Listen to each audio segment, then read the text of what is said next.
números impossíveis, números sofisticados, números imaginários, números complexos. Todos esses nomes designam o mesmo conjunto de números, e cada nome desse identifica o período histórico onde esse número estava sendo estudado.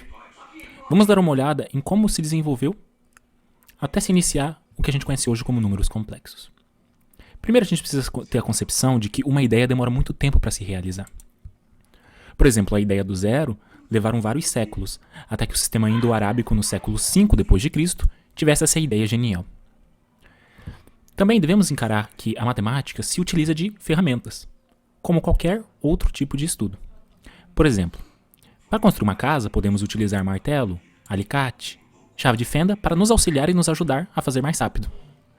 Do mesmo modo, a matemática, no princípio, tinha algumas ferramentas que ela utilizava para resolver os seus problemas. Entre eles, a régua e o compasso, os preferidos de Euclides. A matemática, que a gente conhece hoje, foi muito bem desenvolvida pelos povos hindus, pelos povos gregos e pelos povos babilônicos. Eles tentavam entender as questões à sua volta, referentes às medidas que eles utilizavam, às construções que eles precisavam. Todas essas questões criavam problemas geométricos que precisavam ser relacionados. Problemas esses que envolviam comprimento, envolviam área, envolviam volume. E muitos desses problemas eles tentavam resolver utilizando a régua e o compasso. Quando eles tentavam resolver esses tipos de problema, surgiam algumas equações algébricas como a gente conhece hoje. Algumas, que eles tentavam entender, eram reproduzidas por equações simples, como a equação do primeiro grau. No entanto, outras modelagens de problemas geométricos se refletiam em equações do segundo grau. Equações essas que eram mais complicadas de trabalhar. No entanto, com o passar do tempo, foi criada uma busca por esse tipo de solução.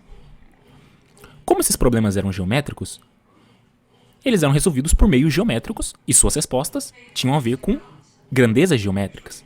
Então, um problema envolvendo altura, a resposta era dada em altura. Um problema envolvendo peso, a resposta era envolvendo peso. Um problema envolvendo o tamanho de uma área, a resposta era dada em tamanho de área. Essas respostas eram dadas desse jeito porque eles eram criados para esse fim. Não tinha como um problema geométrico envolvendo um volume conceber uma resposta diferente disso. Caso isso acontecesse, seria o mesmo que dizer que esse problema não tinha solução. Um ponto interessante da história do mundo foi quando o Império Romano começou a dominar toda aquela região onde a gente acabou de ver que a matemática estava bem desenvolvida. Eles acabaram invadindo e estagnando o conhecimento daquela região, destruindo, queimando. Um processo que muitos impérios fazem ao tomar um poder é acabar com aquela cultura e com aqueles ensinamentos e colocar os seus. Infelizmente, isso fez com que todo aquele continente ali, aquela região desenvolvida, entrasse num processo de estagnação, conhecido como Tempo das Trevas. No entanto, a parte oriental, a parte mais afastada do centro do império, continuou a se desenvolver, onde hoje é o atual Oriente Médio, a Índia e a China. Eles mantiveram os ensinamentos dos gregos, dos babilônicos, dos hindus e continuaram a desenvolver.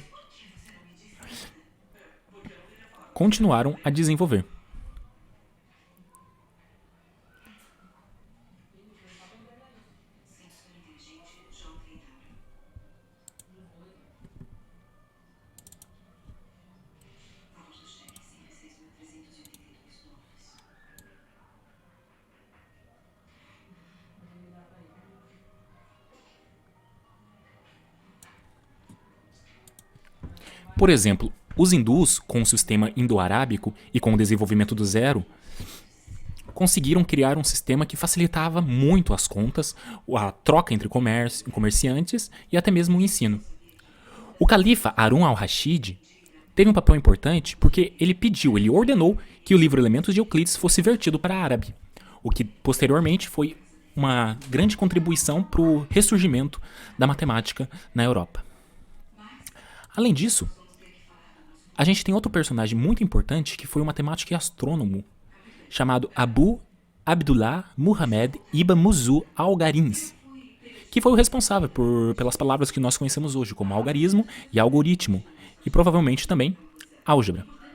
Nesse livro ali ao lado, que é o livro de Euclides vertido em árabe, nós podemos podemos ver o apreço que eles tinham pelo conhecimento.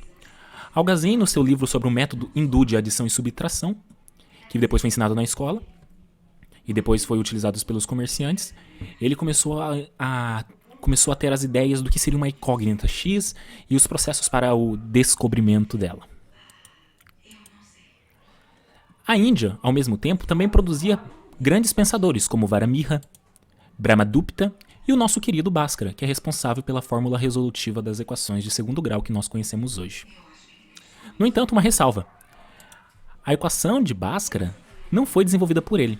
Ele mesmo disse em seu livro no século XII que a equação é a fórmula de Siddhartha, que foi descoberta um século antes dele. Essa fórmula resolutiva da equação de segundo grau tirou um peso das costas da maioria dos matemáticos, porque ela nos dava todas as respostas possíveis para um sistema quadrado.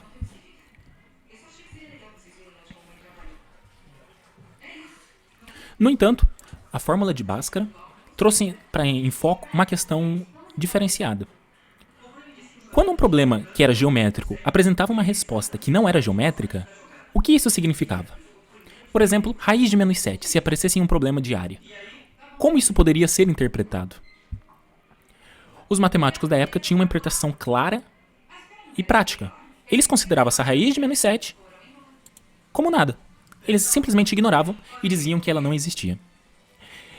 Essa visão deles deixa claro que uma falácia que se diz hoje em dia de que os números complexos ou imaginários foram desenvolvidos a partir das raízes negativas na fórmula de Bhaskara. Isso é mentira. Porque quando a raiz dava negativa, eles simplesmente ignoravam essa raiz. Era como se ela não existisse.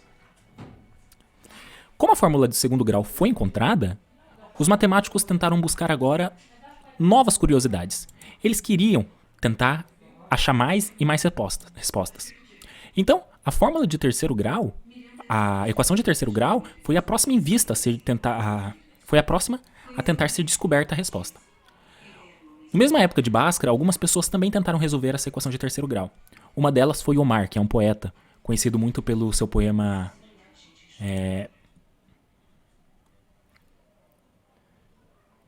Foi Omar, conhecido... A fórmula resolutiva do terceiro grau foi tentada na mesma época de Bhaskara, pelo Omar. Omar, que é conhecido pelo seu poema Rubaiyat. Ele tentou, mas, infelizmente, sem sucesso. Não conseguiu resolver as equações de terceiro grau. Nessa mesma época, lá pelo ano 1200, 1300, as cruzadas já estavam despertando uma nova fase na Europa. Com o surgimento do Renascimento, a floração dele, a Itália saiu na frente. Ela conseguiu, com seus matemáticos e os pensadores ali, despontar nessa disputa. Então ela começou a adentrar, ela que trouxe para dentro da Europa o novo conhecimento matemático que os hindus, que os árabes estavam criando. Entre alguns nomes que tentaram introduzir ali o sistema indo-arábico e os conhecimentos, podemos destacar Gerbert de Aurillac, que também depois virou papa, não conseguiu, infelizmente, introduzir o sistema. Adelard de Debat criou livros, trouxe infiltrado aqui um livro do Elementos de Euclides, mas também não conseguiu. Nessa mesma época foram criadas várias das renomadas universidades. E finalmente Leonardo Fibonacci, Leonardo de Pisa, escreveu o livro Liber Abaci, que era um compêndio de álgebra e tudo mais, que daí ele conseguiu explicar muito bem como funcionava o sistema indo-arábico e finalmente ele foi aceito. O livro O Romance das Equações Algébricas diz: a luz do intelecto não brilha somente em homens considerados de bom caráter. Essa referência se diz a Girolamo. O Girolamo ele tinha suas qualidades como um ótimo matemático, mas ele também tinha seus defeitos como ser humano. Primeiro, ele era um filho bastardo, ele tinha um problema então com a aceitação de seu pai. E agora vamos ver como é que foi a criação dele. Por exemplo, o seu filho mais velho matou a própria esposa. Ele, num ataque de fúria, arrancou as orelhas do filho mais novo. Em um documento, ele mesmo se declarou debochado, espião, melancólico, traidor, invejoso, solitário, obsceno e desonesto. No entanto, era um excelente matemático. E o pico de toda essa discussão foi esse livro que ele escreveu, Ars Magna, um compêndio algébrico. Então ele não era um matemático do melhor dos caráter. Já Niccolò Fontana, o nosso Tartaglia, ele, em comum com Cardano, só tinha habilidade matemática. A vida dele era muito pobre, muito sofrida. Na infância, ele foi marcado pelo azar, pelo infortúnio, as lutas e as parezas de todos os tipos. Pai morreu e tudo mais. Um episódio triste é que, com 12 anos, soldados franceses invadiram essa cidade. Ele se escondeu junto com a família numa igreja. A igreja foi invadida, lhe cortaram a mandíbula e a língua, e ele nunca mais recuperou a fala completamente. Daí ele ganhou o apelido Tartaglia, que vem de gago. Mesmo assim, ele era um grande matemático também. O que aconteceu, então, com a fórmula resolutiva da equação de terceiro grau? Essa fórmula hoje, ela é... A gente sabe que foi Tartaglia que descobriu. No entanto, uma variação da equação de terceiro grau foi descoberta a resolução pelo matemático Scipione del Ferro. Scipione del Ferro descobriu como resolver equações desse tipo. Só que ele não publicou. Ele ensinou apenas uma pessoa, que foi o seu pupilo, Antônio Maria Fior. Antônio Maria Fior, querendo se fazer dessa descoberta do seu mestre que tinha falecido, desafiou Tartaglia para resolver equações de terceiro grau. Ele sabia que Tartaglia não conhecia essa resolução. Então ele elegeu Tartaglia. Tartaglia aceitou? Aceitou o desafio. Por quê? Porque ele não considerava Fior um grande matemático. Ele achava um matemático medíocre. Então ele aceitou o desafio. No entanto, Tartaglia ficou sabendo que ele conhecia essa fórmula. Por isso ele ficou com um pouco de medo. Então ele juntou todas as forças que ele tinha, Tartaglia, e no dia 10 de fevereiro de 1535, ele não só descobriu como resolver aquele tipo de equação, como também outros tipos, de forma mais geral. Com isso, ele acabou ganhando o desafio de Antônio Maria Fior, que saiu humilhado, né, no caso da disputa. Voltando a Girolamo Cardano, que estava escrevendo aquele seu livro, Ars Magna, ele acreditava muito naquele que Luca Pacioli tinha dito, que não existia uma fórmula resolutiva. No entanto, quando ele descobriu que Tartaglia tinha conseguido, ele ficou louco, ele queria publicar no livro dele essa fórmula. Então ele pediu para Tartaglia, com muita educação, que ele passasse a fórmula. Tartaglia disse: Não, amigo. Eu não posso lhe passar essa fórmula porque eu vou publicar no meu livro no futuro.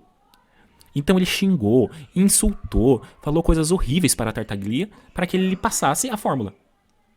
Ele não passou de jeito nenhum. Então ele implorou, chorou e fez juras. Do mesmo modo, Tartaglia ainda não aceitou. Depois de algum tempo, Tartaglia recebeu uma carta de um convite para ir a uma cidade visitar um nobre. Ele foi. Chegando lá, ele descobriu que esse nobre, na verdade, era o Cardano, se passando por um nobre.